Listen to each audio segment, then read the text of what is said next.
Hello, my Richies, and welcome back to another episode of the Sunday Strategy Sessions here on the Make Life Rich Movement podcast. My name is Sarah.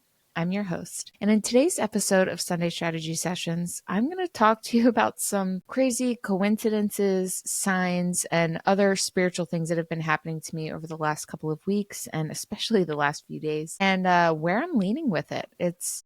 If you're new to the show, I am absolutely an extremely spiritual person, and until lately had zero Bible knowledge whatsoever, had never been a part of organized religion, really knew nothing, didn't know that the Bible was based in history, like so many things, like completely like typical clueless, like liberal American, knew zilch, nothing. And then my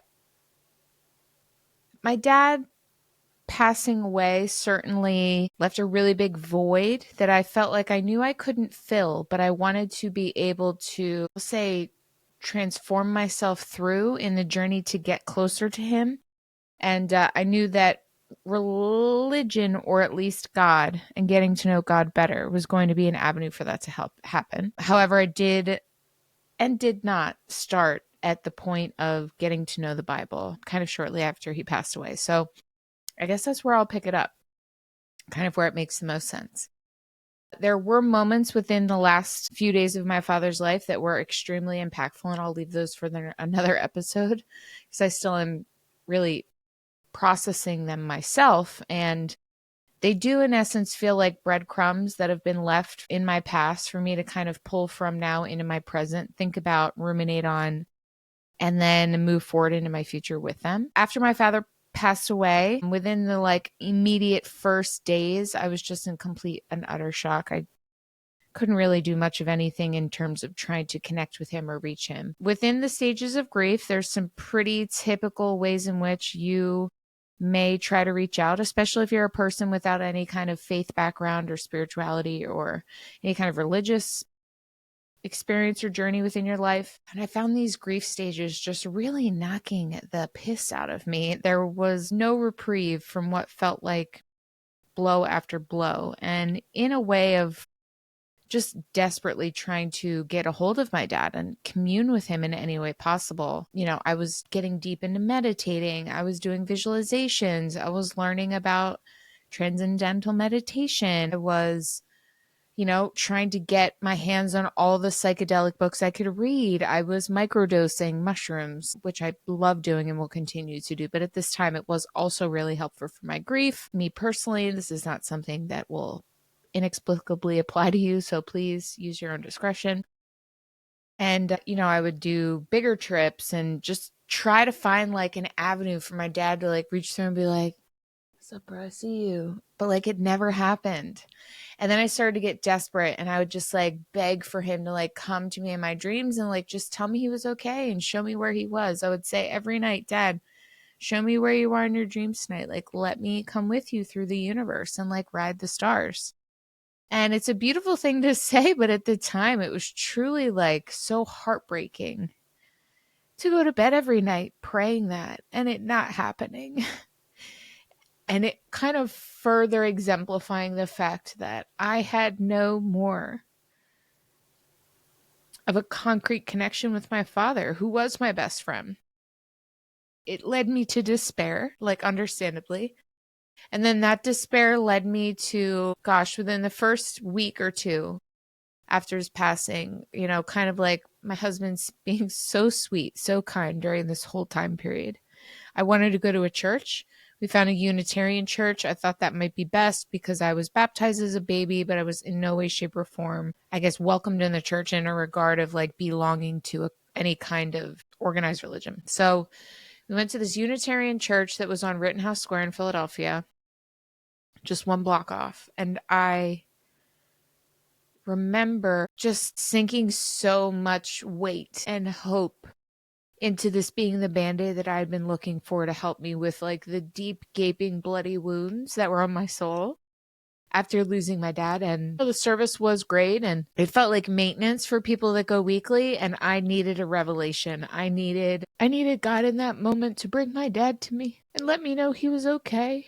because I had no concept or belief in an afterlife outside of becoming dust and floating through the microcosms, which is what I know my dad is doing. But I didn't get that from that service. And that just kind of led me down a further absolute shitstorm of depression and just crying all day long every day. It was a really dark time in my life, and I kind of recognize now that the darkness I felt was the literal, like, abject positioning of like all the love that was gone from my dad. Like, I had loved him so much that the darkness and the absence was that deep. And over time, although I'd been on a spiritual self-growth journey since 2010, there was no real entrance of God in my life. Certainly situations throughout my father's illness and moments in my life where I would beg God for something or for help. And it was always on my need and not on the building of a relationship that we had had together, to where it just always felt like I was begging a millionaire for change on the street. And like, it was just, it wasn't authentic. It was out of fear and not out of faith. And I find myself in that time period just being really like, okay, I have nothing else but me. All I'm going to do is lay here and cry, just see if any thoughts come up. And I really started getting into like reading about what happens when you die, near-death experiences. Gosh, I read a lot of Russell Targ and just like leaving your body, ESP stuff.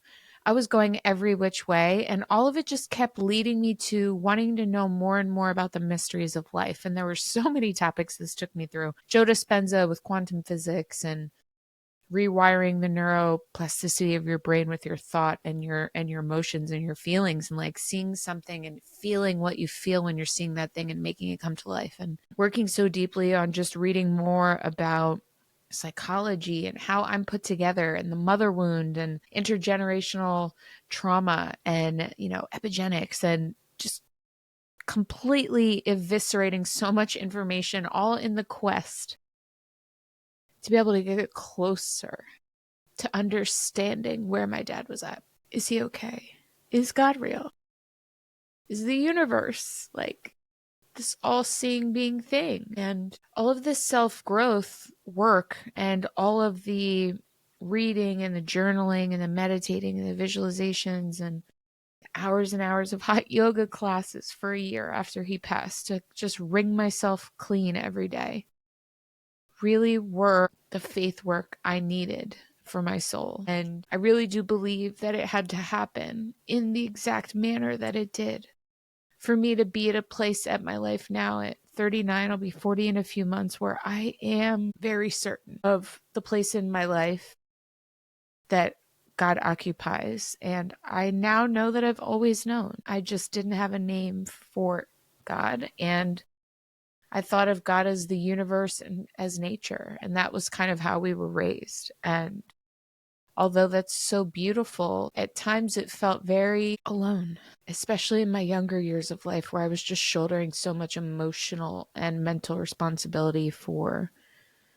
my own feelings throughout my father's cancer diagnosis at 12 up through, me being 35 years old or 34 years old and losing my father. It's just, on top of that, all the other emotions and people and places and things that had to just feel that without some superior being protecting me, my God, the things. I was just telling my husband the other day, I feel like so many things have missed me because I wasn't in a space where I could have protected myself from them. And I would have completely been swallowed up by influencers, celebritydom, Hollywood. Like, there were so many aspirations I had in my life, and I just didn't know anything about life.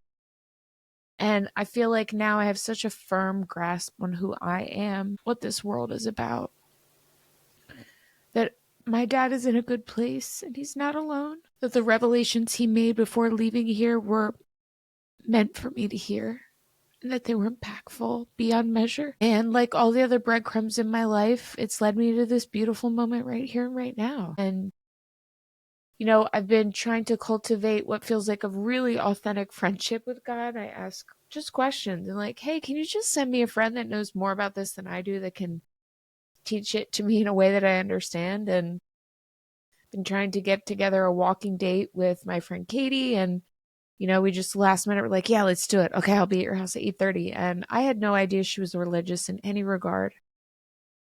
I'd only really dealt with her in a business fashion. And on our hour-and-a-half walk, I think I got my first sermon. It was exactly what I wanted and exactly what I needed.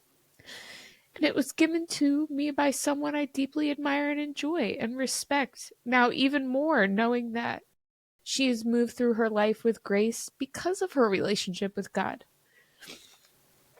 And at the end of our walk, she was so kind to pray over me and just was like, okay, listen to this podcast, download this book. And it's like, gosh, you already know my love language of learning information, and that this for me is certainly going to be an emotional journey and a spiritual journey. But ultimately, my quest for knowledge is what has led me here.